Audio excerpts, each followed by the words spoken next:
नस्ताईन। सबसे पहले शौकत भट्टी आपको, आपके एमपीज को, मेहदी भट्टी को, अपने तहरीक इंसाफ के कारकुनों को, मेरे सारे जितने भी यहाँ हमारे ओहदेदार बैठे हैं, मैं सबको इस शानदार जलसे की भरपूर मुबारक भी देता हूं, खराज तहसीन भी पेश करता हूं। लेकिन शौकत भट्टी, आपने इतनी बड़ी लिस्ट पेश कर दी, लगता ऐसे है कि आप एक ही साल में हाफिजाबाद में वो काम करवाना चाहते हैं जो 70 साल में नहीं हुए। लेकिन इंशाअल्लाह, देखिए, सबसे पहले तो मेरा हाफिजाबाद के लोगों आपसे वादा है कि इंशाअल्लाह जब हमारे 5 साल मुकम्मल होंगे, मेरा वादा सिर्फ हाफिजाबाद आपसे नहीं है, मेरे सारे पंजाब के लोगों से है कि पाकिस्तान की तारीख में इन 5 सालों में जो हम डेवलपमेंट का काम करेंगे, इस सारी मुल्क की तारीख में इतना काम नहीं हुआ होगा जो इंशाअल्लाह पंजाब में हम आपको करके दिखाएंगे। अब मैं हाफिजाबाद के नौजवानों, मैं आपका सबका जुनून देख रहा हूं। मैं ये चाहता हूं, अभी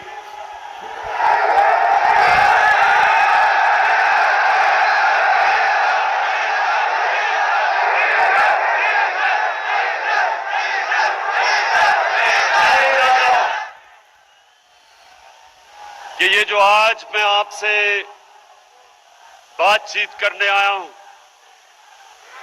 आपने बड़े तहम्मुल से और आराम से मेरी बात सुननी। मैं सबसे पहले एक चीज आपसे पूछता हूं, क्योंकि आप बाशऊर लोग हैं, मुझे ये बताएं कि इमरान खान को सियासत में आने की जरूरत क्या थी 25 साल पहले? अल्लाह इमरान खान को सब कुछ दे चुका था, जो भी मैं जिंदगी में चाहता था अल्लाह वो दे चुका था। मैं सिर्फ एक वजह से आया था, और मैं नौजवानों आपके लिए, क्योंकि आप इस मुल्क का मुस्तकबिल है, मैं ये चाहता हूं बड़े गौर से आप मेरी बात सुने।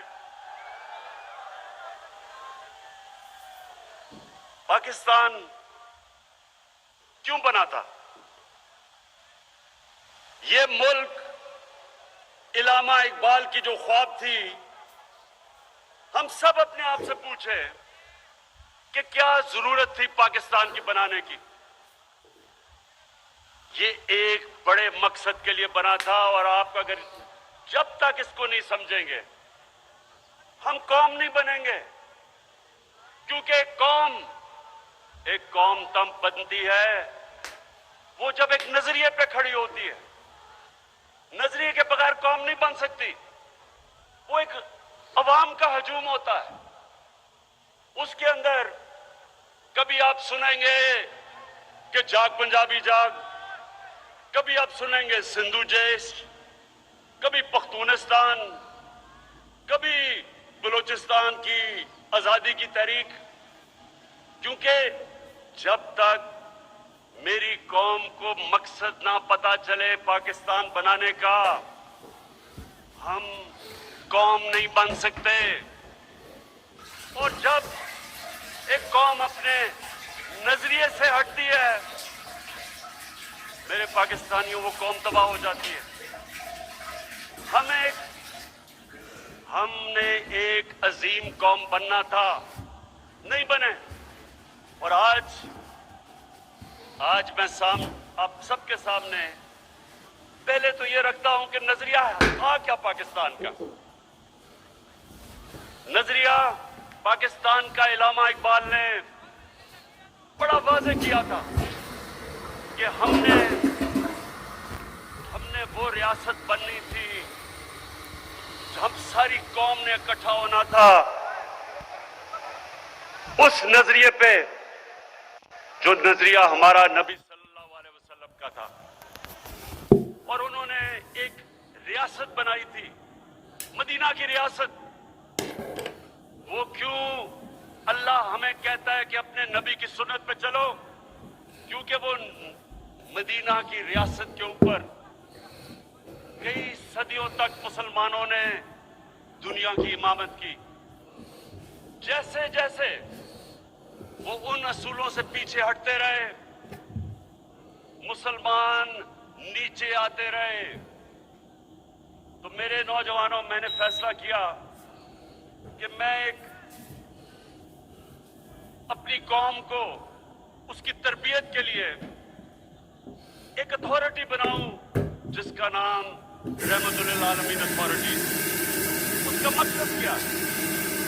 اس کا مقصد اپنے نوجوانوں کو، اپنے اسکول کے بچوں کو، سب کو بتانا کہ ہمارے نبی صلی اللہ علیہ وسلم کی سیرت کیا تھی، ان کا راستہ کیا تھا۔ سب سے پہلے آپ نے ایک چیز سمجھنی ہے کہ ان کو رحمت للعالمین کیوں کہتے تھے؟ کیونکہ اللہ نے کہا تھا وہ سب انسانوں کے لیے، صرف مسلمانوں کے لیے نہیں، سب انسانوں کے لیے رحمت بن کے آئے تھے۔ انہوں نے مدینہ کی ریاست میں انسانوں کو اکٹھا کیا تھا۔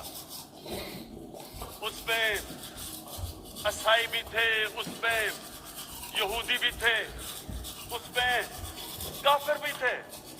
ان سب کو انہوں نے انسانوں کو اکٹھا کیا تھا ایک نظریے پہ، اور وہ نظریہ یہ تھا مدینہ کی ریاست میں کہ سب سے پہلے ریاست میں عدل اور انصاف ہوگا۔ ریاست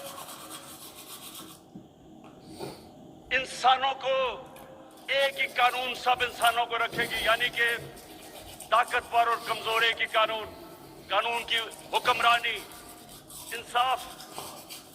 دوسرا ریاست میں اصول تھا انسانیت، فلاحی ریاست، دنیا کی تاریخ کی پہلی فلاحی ریاست بنی تھی۔ اور تیسری خودداری، کہ وہ ریاست ایک آزاد ریاست تھی۔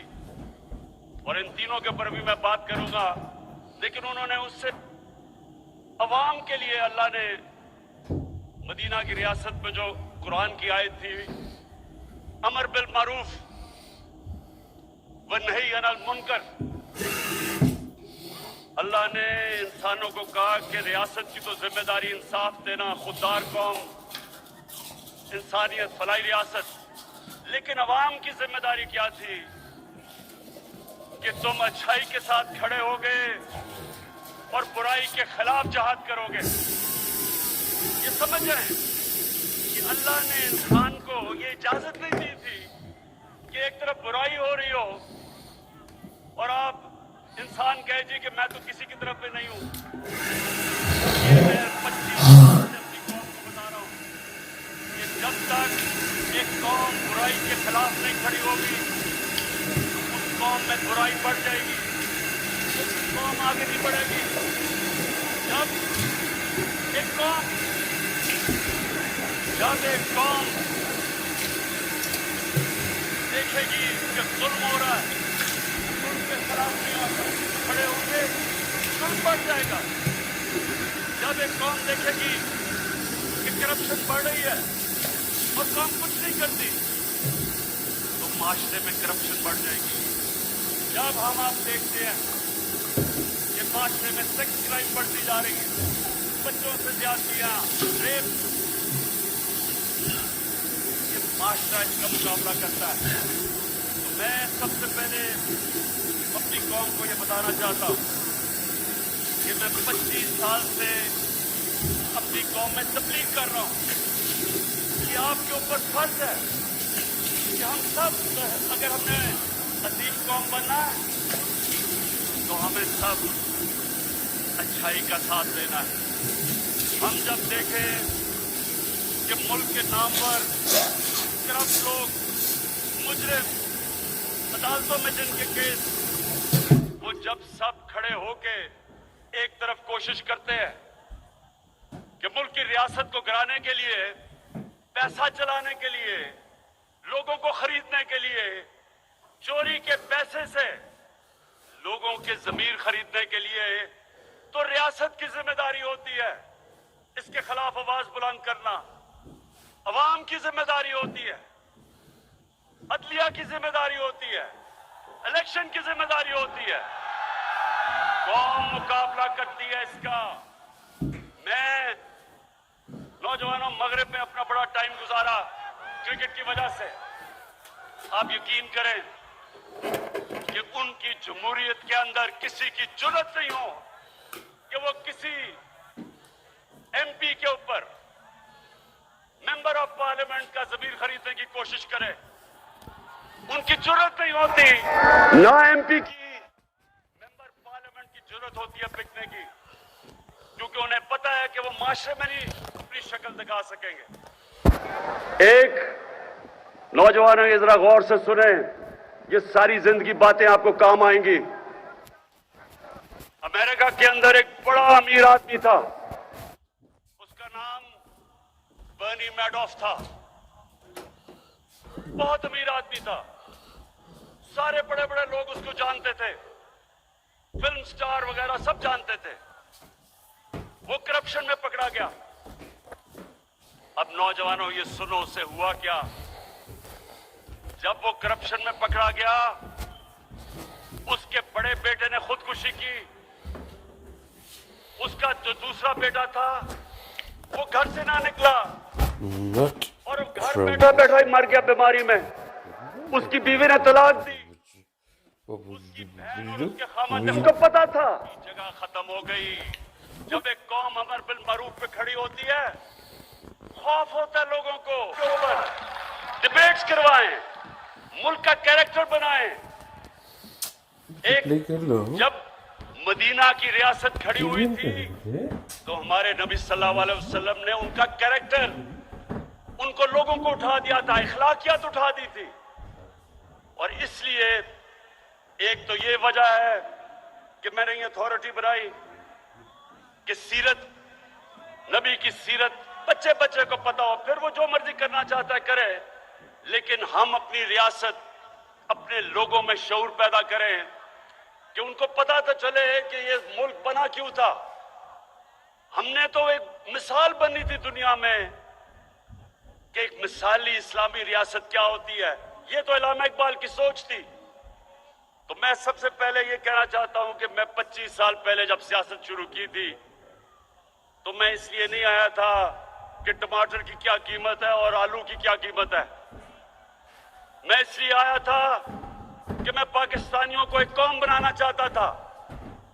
मैं देखा कि कैसे कायद आजम के बाद आहिस्ता आहिस्ता हमारी कौम दुनिया में उसका वकार गिरता गया। मैंने देखा कि कैसे आहिस्ता आहिस्ता हमारे जो हुक्मरान थे उनको पता ही नहीं था कि मुल्क बना क्यों है। कायद आजम के बाद कभी भी कोई ऐसी लीडरशिप नहीं आई जिसने लोगों को बताया कि ये मकसद क्या था। जब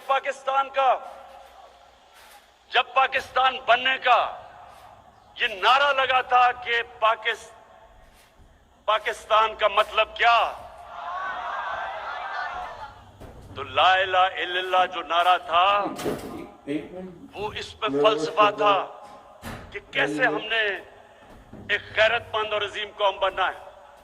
तो मैं दूसरी बात करता हूं कि हम कौम कैसे बनेंगे। एक तो मैंने रहमतुल्लाह आलमीन का आपको कहा, दूसरा हमने फैसला किया कि हम अपनी कौम में एक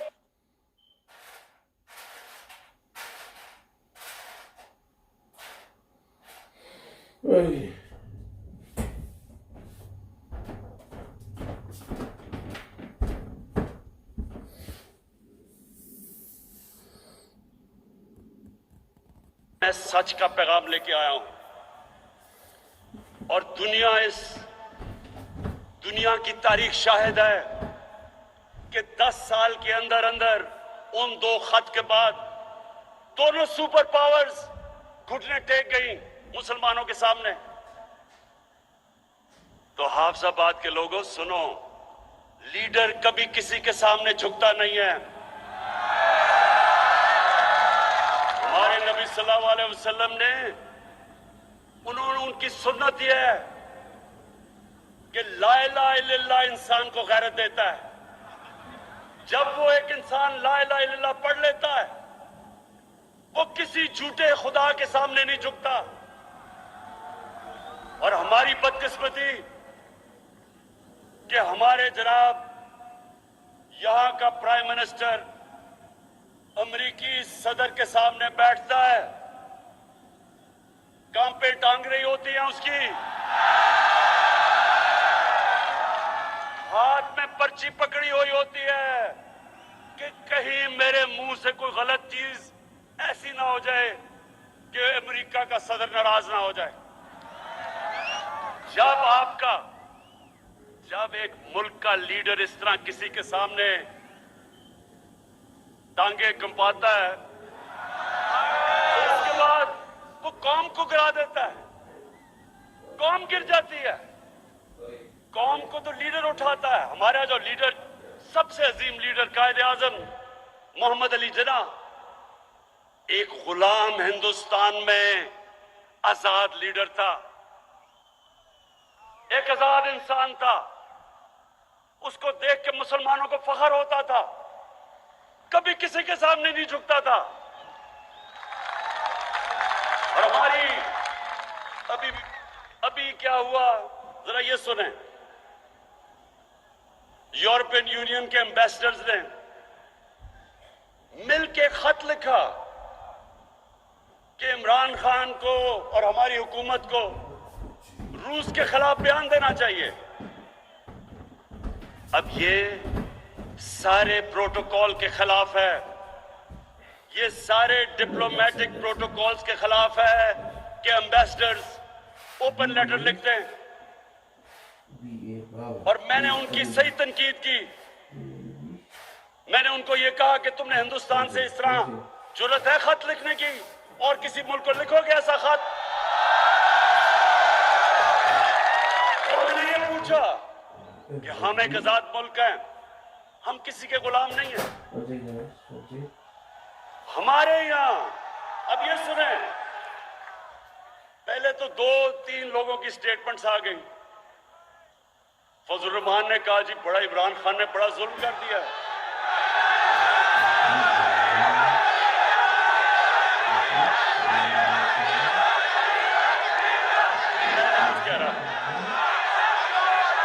उसके बाद शहबाज शरीफ, अब जरा शहबाज शरीफ को देखें, वो जब भी जरा सुने मजे सुने, जब भी आप देखते होंगे जब वो कोई बाहर का एम्बेसडर गोरा आता है उसके सामने, तो वो जल्दी से अपनी टाई कमीज पहन के ना तो अपना सूट पहन लेता है। तो सर मैं भी आप ही की तरह। और फिर वो कहता कि वो हो इमरान खान ने बड़ा जुल्म कर दिया कि यूरोपियन अंग्रेजों की उन्होंने तनकीद कर दी। उसके बाद कम पे टांग रही।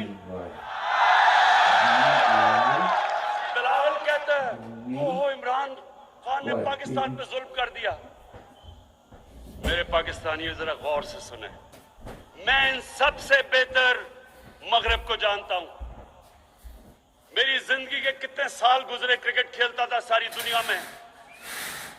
मैं मगरबी ज़हनियत को अंदर से जानता हूं। जो लोग उनके जूते पॉलिश करते हैं वो उनको हकारत से देखते हैं। जो लोग अपनी कौम के मफादात के लिए खड़े होते हैं वो उनकी इज्जत करते हैं। आपने देखा, सुनो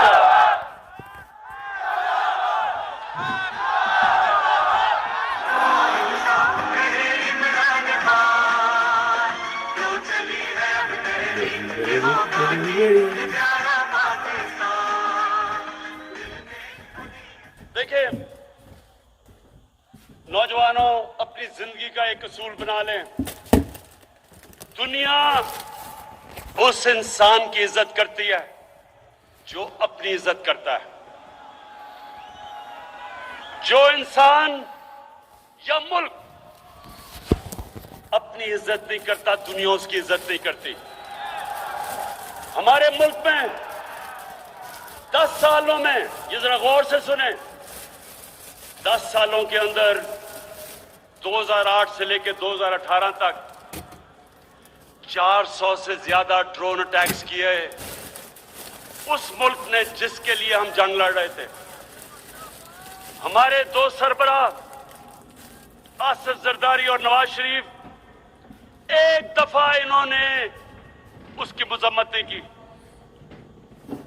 ये दुनिया के सारे कानून के खिलाफ है कि आप बमबारी करें और दहशतगर्द कहें जी मैं जिसको मारें कहें जी दहशतगर्द है। कहीं दुनिया का कानून ये इजाजत नहीं देता। और फिर एक तरफ पाकिस्तान उनके लिए जंग लड़ रहा है और वही हमारे ऊपर बमबारी कर रहे हैं। मैं बार बार इनकी मुखालफत की, मैंने धरने दिए, मैंने हर जगह कहा कि ये इंसानी हुकूक के खिलाफ है। मैंने अमेरिका में जाके ये कहा, मैंने बर्तानिया में ये स्टेटमेंट्स दी। एक जगह यूरोपियन यूनियन के एम्बेसडर्स शाह महमूद कुरैशी भी मेरे साथ थे, शिरीन मजारी भी थी। वो सारे कोई 20 एम्बेसडर बैठ के मुझे कह रहे थे कि तुम क्यों मुखालफत कर रहे हो ये ड्रोन अटैक्स की। कहते वो तो दहशतगर्द मार रहे हैं, तो आप क्यों मुखालफत कर रहे हैं। ये शाह महमूद को याद होगा और शिरीन को। मैंने उनको कहा कि लंदन में एक हमारा दहशतगर्द बैठा है 30 सालों से। उस दहशतगर्द ने जितने कराची में लोगों को कत्ल किया है, कोई भी दहशतगर्द जो तुम मार रहे हो उसने इतने कत्ल नहीं किए। फर्क यह है कि उसने पाकिस्तानियों का कत्ल किया है, पाकिस्तानियों के खिलाफ दहशतगर्दी की है, और वो आराम से लंदन में बैठा है। हम कहते हैं कि जनाब हमें दो, आप कहते हैं जी कानून में, आप कहते हैं अदालत में आके साबित करें। तो मैंने उससे कहा कि अगर पाकिस्तान, अगर आप हमें इजाजत देंगे कि हम ड्रोन अटैक करके उसको लंदन में मार दें। इनको याद है शाह महमूद को। मैंने उससे जब पूछा, मैंने कहा आप हमें इजाजत देंगे, और अगर आप इजाजत नहीं देंगे और कभी भी कोई भी महजब माशरा नहीं देता, तो क्या हम आपके कमी हैं कि आप यहां के ड्रोन अटैक कर रहे हैं।